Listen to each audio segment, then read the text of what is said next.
I suppose the first question is that presents, but it's both a gift because your structure is already established for you. You have to get all this into a day, but also technically, it really presents a problem. And it's fascinating to watch how effortlessly you move from the description of something in the past to another moment, very ordinary moment where she's brought tea out to the table. The cat has come and sat on top of the cow, the sort of cow that's in the garden. And but that the ordinary day is, I suppose, punctuated by events from the past, but the effortless way in which you can go back to the ordinary day. I suppose the question would be, did this involve a lot of rewriting, planning, structuring, working out on charts what time it is? Because what time it is, where the sun is, where the light is essential in the book. Well, Colm, you're very canny because I think only another novelist would really understand at that level. And I'm glad you say, about moving effortlessly, because I can assure you when I was writing it, I was moving effortfully from one thing to the other. And I think often when you're writing something, you think, oh, this will be easy because of whatever, it'll be straightforward because of whatever. But when you start to write it, you realize there are actually real difficulties hardwired into the idea. And this was one of them. For example, I had never really written anything before that wasn't in chapters, and a chapter is very easy to manage. And I couldn't, if I couldn't make this material work in chapters because it would have broken it up too much. You need the whole day just to flow along. But as a writer, then it was much harder to sort of manage in that way. And it's really interesting as well, you mentioned Mrs. Dalloway, because I was really struggling at one stage when I was writing this. And I phoned my editor in Faber at that time, Hannah Griffith, and had a chat with her. And she said, I told her a little, and it's quite unusual for me to do that. I don't know that I've ever done that much before. But I chatted to her, and she said, go back and have a look at Mrs. Dalloway, which I did. And again, that was very helpful because possibly, I can't remember exactly, I probably had been trying to force it into chapters, and that was part of the problem. So it was interesting to read a novel, as you say, like a diurnal novel. I didn't know that term either, but a novel that sort of flows, just takes place on the one day.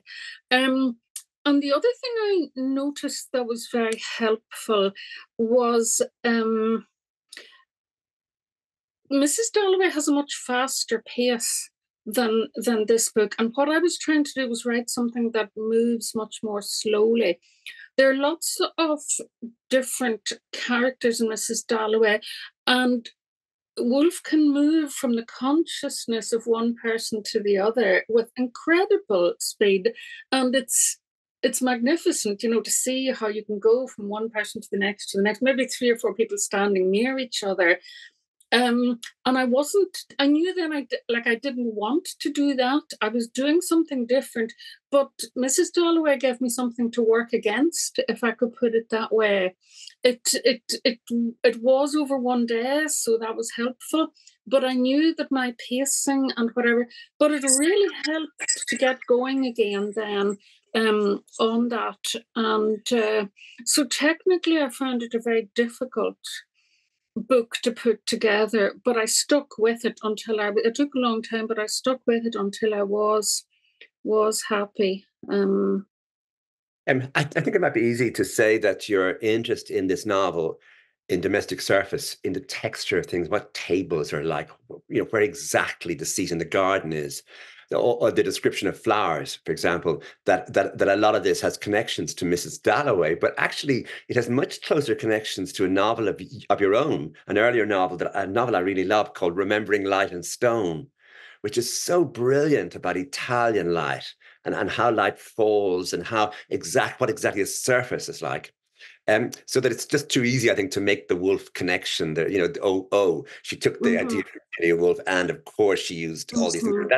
She took the idea from Deirdre Madden, from a novel like Remembering Light and Stone. But I think the Ulysses connection, there's one particular thing from Ulysses that I think really matters in your novel. I'm not suggesting you took it from Ulysses, but it's really important with a novel like this in Ireland that you set it in the summer, that you set it on the longest day of the year, which, Bloomsday Right. is almost the longest day of the year. But in other words, if you don't do that, you're going to have rain, frost, wind. You're going to have an early evening, lighting the fire. You're going to have all those things. And instead, in this novel, Molly Fox, you're going to have an expansive day in the same way as Joyce does. I hadn't thought about that at all.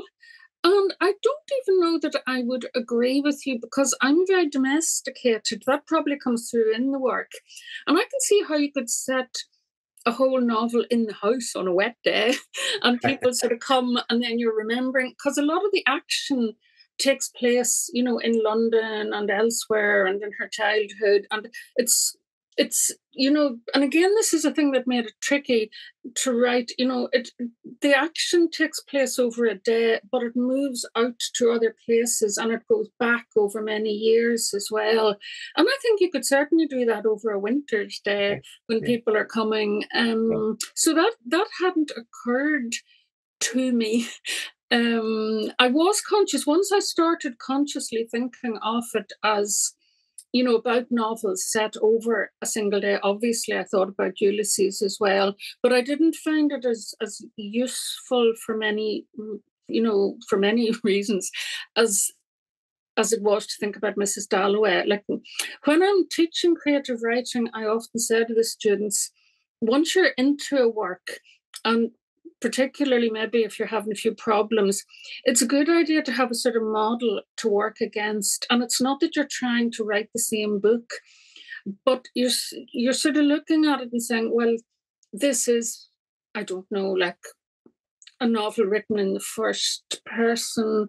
It's, well, in this instance, shall we say, it's told in the first person. The action takes place over one day, but there's a lot of memories. What book can I find? And as I say, like for me, the reading Woolf and thinking, okay, I want something with a much slower pace than that, and it's different in many, many ways as well. But just to give you something to compare what you're trying to do.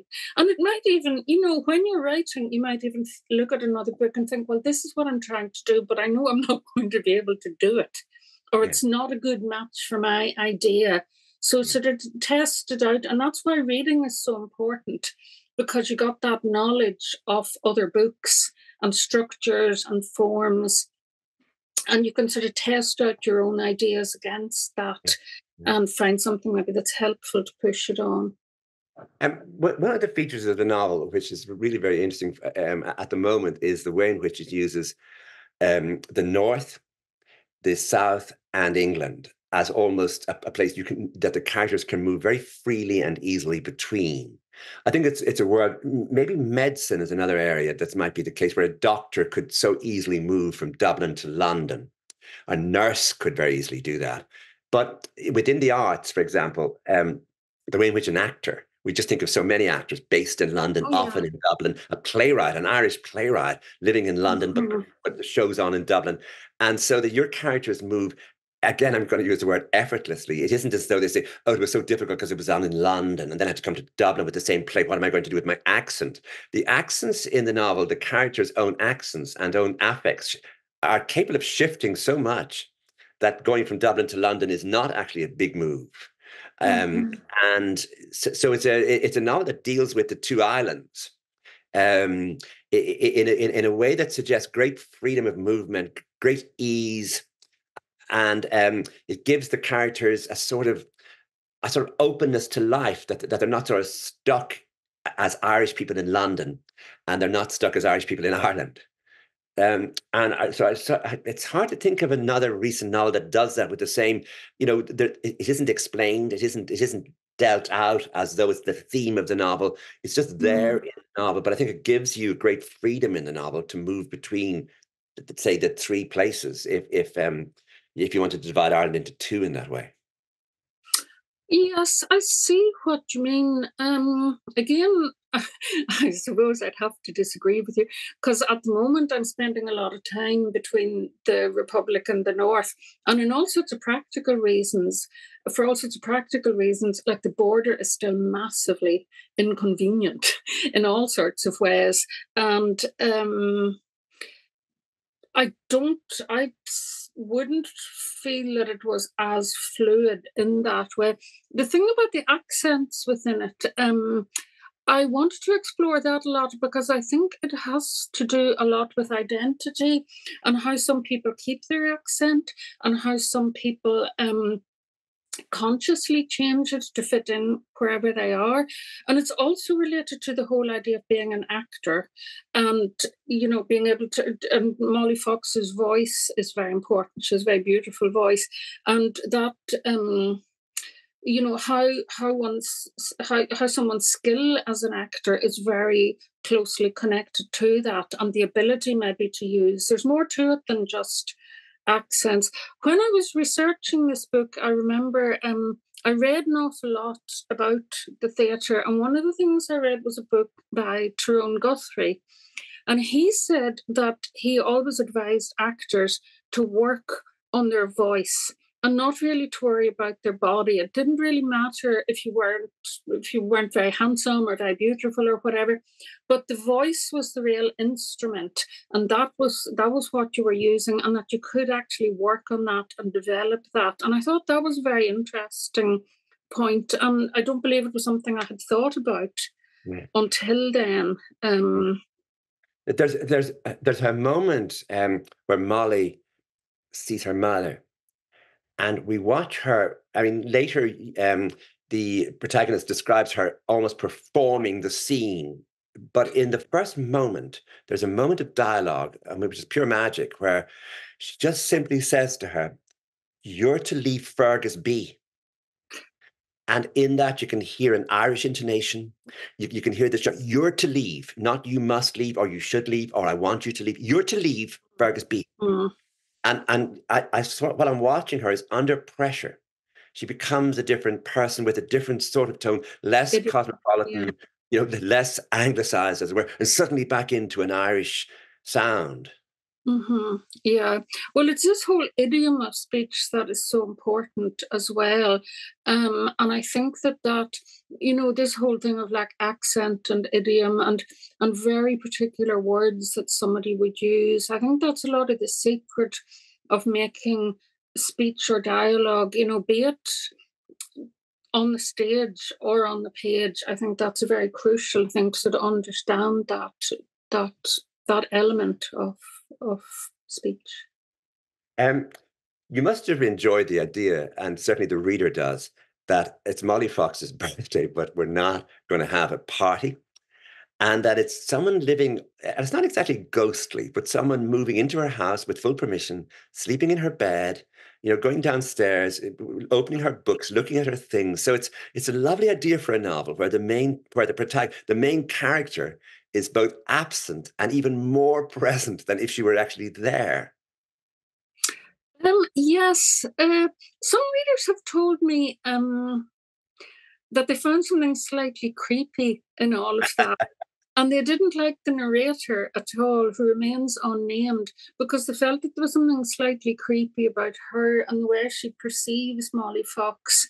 And I can understand that. But I think what I was trying to get at is maybe how complex a friendship can be as well.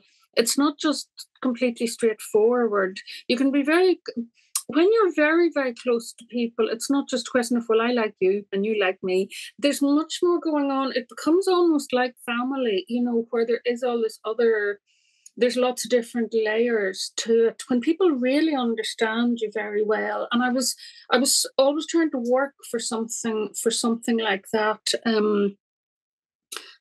Sort of complex and deep and very, very nuanced in the relationship amongst all these people, like with Andrew, their friend as well. So yes.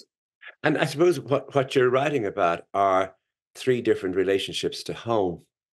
And home as that word that's ironic, that shifts, that could mean several things. But I think there's a really beautiful moment in the book. I think you've worked hard, to earn this moment where when your narrator goes back home, as it were, goes back to the north, happens to find herself there. She doesn't deliberately go home, and she writes a sentence, and it is, I suppose it goes without saying that I headed for home. I suppose it goes without saying that I headed for home. What I'm hearing is something like that beautiful ending of Brian Friel's Faith Healer, where, he makes his way home. Yeah, And, yes. but I suppose it goes without saying, that in other words, yeah, this is the journey actually she's been wanting to have. And then she drove over to, and then there's some lovely, lovely sentences like, that is, I drove over to where my family lived. Like, don't give us the emotion. Don't give us the worry. Just the sentence will be enough. We'll know it's not especially fraught, but it's not especially easy. And then going by the most circuitous route. And then it's Deirdre Madden with light. That you don't do it all the time. And obviously the light in Dublin, the garden light. But now you have this light that's this slanted home northern light. The light deepened and intensified, a rich gold that lit up the landscape, the fading trees and the hedges with their bright berries, the drenched, flooded fields. And again, I'm feeling that evocation of landscape that you can get in, especially Midlands or sort of North Midlands landscape in Ireland that you get beautifully in John McGahern. And then you move. Watch what you do now. So, I mean, after the flooded fields, you could easily describe a bird, a bush, the sky, or even a feeling. But you don't do that. You move into the riskiest sentence. To me, it was a tragic place. To Andrew, the friend, it has always simply been wretched. I mean, these are difficult words to use in a novel, but you've earned them by the way in which the landscape comes up, tragic and wretched. And then you move further down and you say, this was why the peace process wasn't working, that the whole population was locked in a trance of grief that they didn't break out of because it defined them, it made them feel real. And I honestly went, oh, I didn't think that was coming. This is not, as it were, a political book. It's not a troubles novel. It's not all the, and suddenly there it is, coming in like the slanted light itself from the landscape. And it isn't dwelt on. It isn't dramatized. It's there like a drum sound at certain points with the death of Andrew's brother. But it's it's really effective. It's very, very powerful. It really made me stop. And what I suppose I always want to know Thank is, you. did this come as a first draft? Did this come simply? Did you have more around it? Did you cut? So I just want to know technically, could you help us if we wanted to write like that? How would we do it? I have to say, Colm, I can't remember writing that particular part. I do remember it was very, I was very focused on this idea of like she comes home for another reason and then she goes home. She said she'll go home to her family, but in a way she can't face them. And I think a thing that interested me very much in her relationship to that was, again, how you can be very close and very distant at the same time. The life that she has embraced for herself is quite different. She still loves her family very much, but she's living a very different type of life. And the only person within her family that she feels really understands is her brother. And she goes to him rather than going to sort of the married family members who are living a much more sort of conventional life. But certainly when I write about the North, and it's in pretty much every book, I think, like I have a novel like One by One in the Darkness, which is explicitly about the Troubles, and that's the whole subject. But even in like a novel like this, as you've said, like there's the instance of Andrew's brother, there's the scene you've just described. It's always there in some way because I think it's sort of even yet sort of inescapably part of the experience of certainly people of my generation who lived through all of that. And you're still sort of thinking about it, or it's still part of the whole experience of just being here. So So I think that's as much as I can helpfully say. I think if we wanted to divide Irish writers in groups of two, or Irish people in groups of two, and this may be an urban-rural thing, and maybe something that you and I have in common is people who would actually literally know priests, have some in the family or have some connected to the family or have friendships, that it would be a normal part of life that someone would become a priest and stay a priest. And I know writers who, including friends of ours, who would have absolutely no concept. That'd be the furthest thing away from a priest. And so the question then is, I have a priest in a novel, and it really comes up quite a lot. Someone said, did you never think of, and the answer is, no, I didn't. In other words, did you ever think of dramatizing what happened to many priests and what happened, that many priests began to have victims rather than indeed congregations? And priests went to jail, and there were, with all the sex abuse cases, with all the corruption, with all the horrible stuff that happened, and you put a priest in a novel, and you think, if anyone thinks I am going to dramatize something that's so ugly and so horrible, and that is there no other way I can have a priest in a novel? And so when it comes to Father Tom in this book, I'm really fascinated by how you handle this and by how you have her in that I've just described. She finds herself in the north. She finds herself driving back to where she's from, basically across the north. And she's in this beautifully evoked landscape, and she goes to see her brother, who's living in a parochial house in a small parish in the north, and he's a Catholic priest. He's called Father Tom. Could you just talk to us about building that character of Father Tom? Well, one of the things I find very interesting about the character of Father Tom in this novel is, I think I've only met one reader or critic who has understood or said to me, well, he's a priest, isn't he? And there's nothing sinister or strange about him. People seem to find it impossible to take him at face value. And it's because of what you've just been talking about. They're sort of reading, there must be a subtext of abuse. He must be doing something with Molly. He must be doing something he isn't supposed to be doing. And part of the reason he's in there is, I did want to talk a little bit about or explore the idea of religion and belief. Andrew, for example, like Tom is a priest. And Molly is very troubled, and she can see that because he's a good priest, he can maybe sort of help her, and he has a good understanding of the world. But he can sort of help her, and he's also very interested in the theatre, and they have a friendship. Andrew, their other friend, is sort of rabidly anti-religion and has no time for it whatsoever.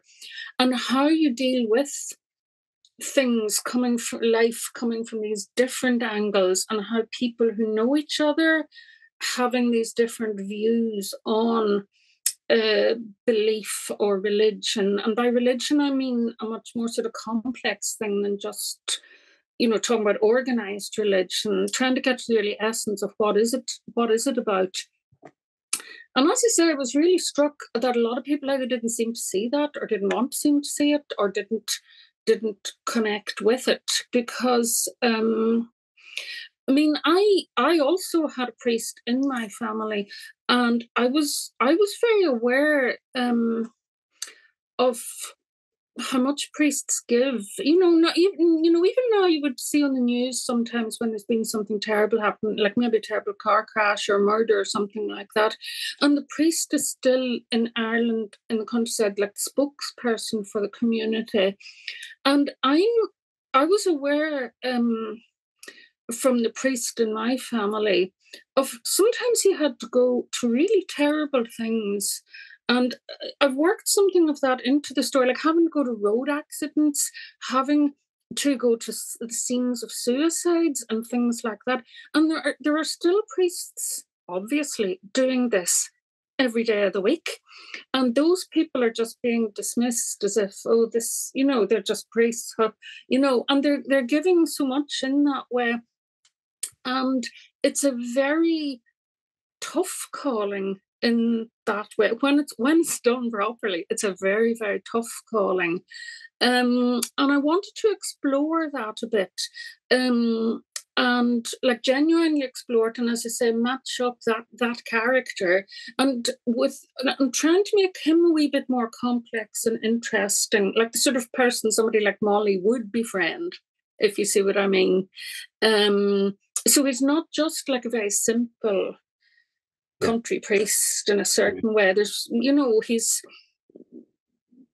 so to develop him as a character in that way.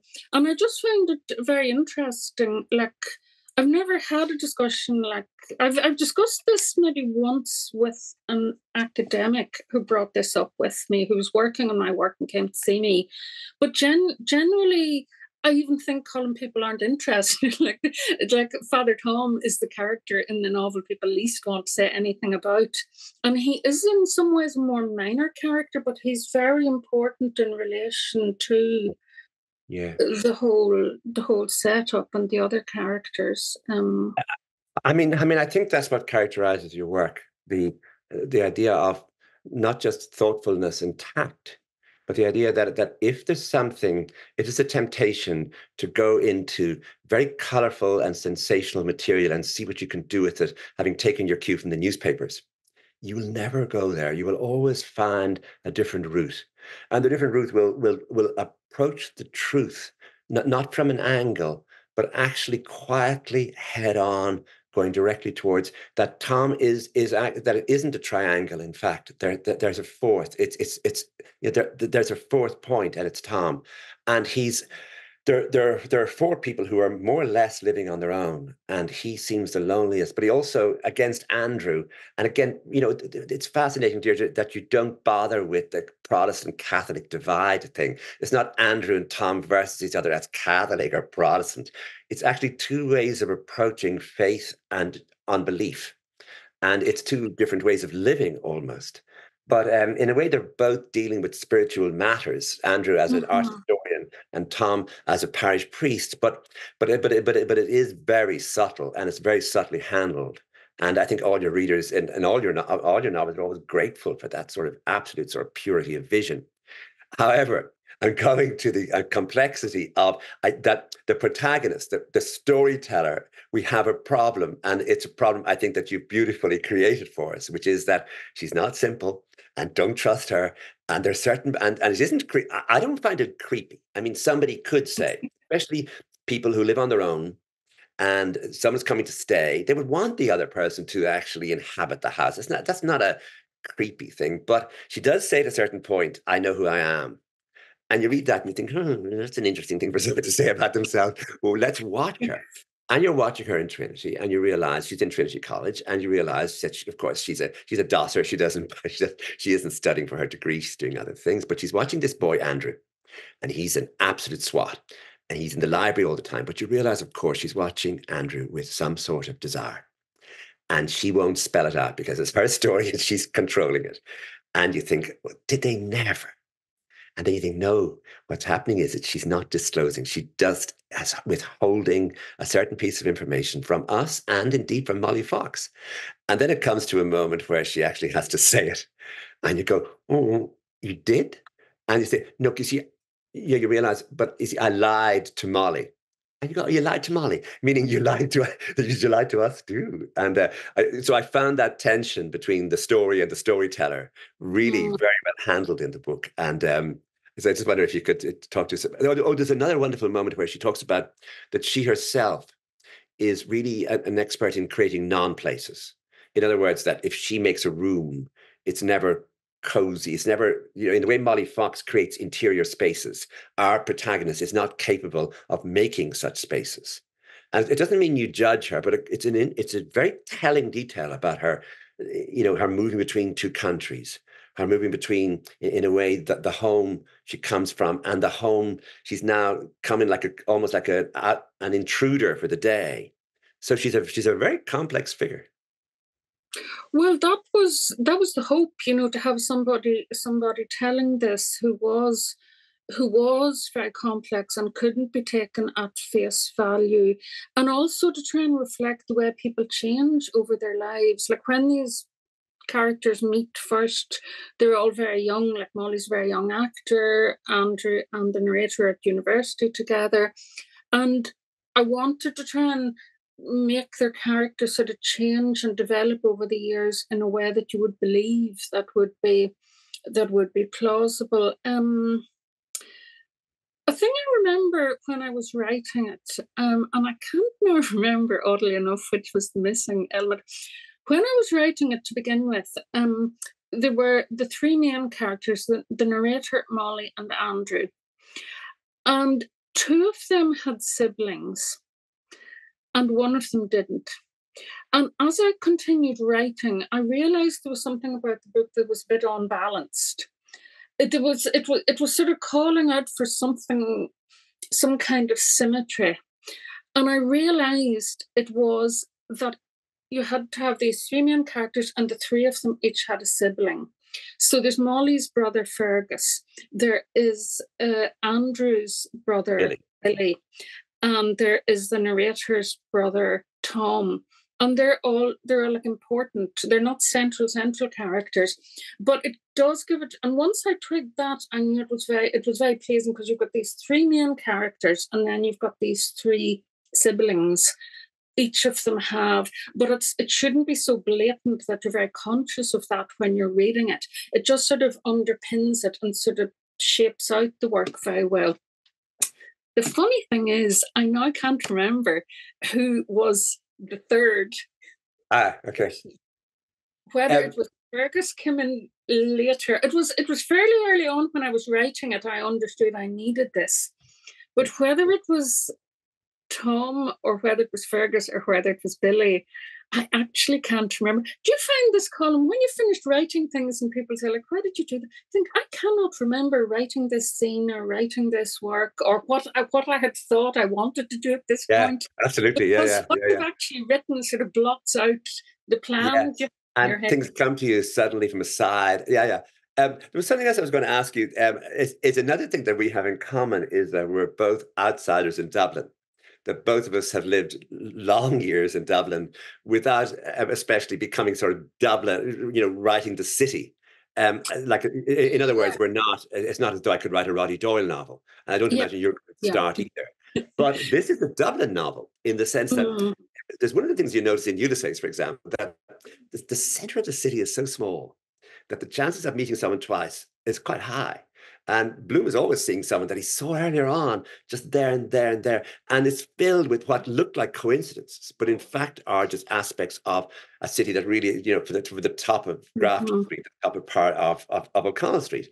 And so this novel is not just set in Dublin, but it's set in a city in which coincidences occur, in which people meet by accident, in which Stephen's Green becomes a sort of, it's called a magic place because of the way in which people can meet. But you do handle that business of the small center and the fact that the sort of things that you need for a novel can naturally happen in Dublin. In other words, that she can meet Molly's mother in a hotel. That it could be. I mean, I can think about 3 hotels it could be.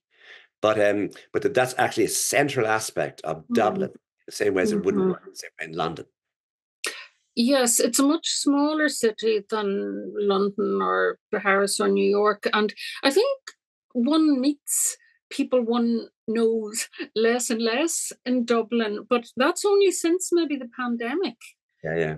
Because I think people come into town less and less. And I think that's true in other cities as well. Like, I know it's the case in Belfast. Lots of people tell me, I never go into the centre of Belfast now.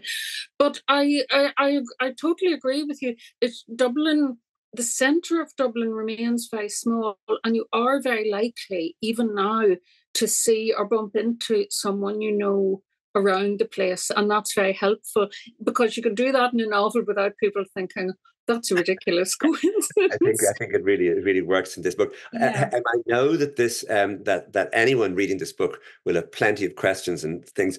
I just want to thank you for putting the word tea chest back into the novel, because we're not seeing tea chests anymore. And I love the wigwam of briquettes. So I have all these notes of, that soon people are not going to know what that is. So it's lovely to have it. Trying to light a fire with a wigwam of briquettes. And so now that I've got my tea chest off my chest, thank you very much, Deirdre. It was an absolute pleasure talking to you. It was such a pleasure reading the book. It was Not absolutely. at all. Thank you very much, Colm, for asking me to do this. And thanks very much to all the book club people as well. Thank you ever so much.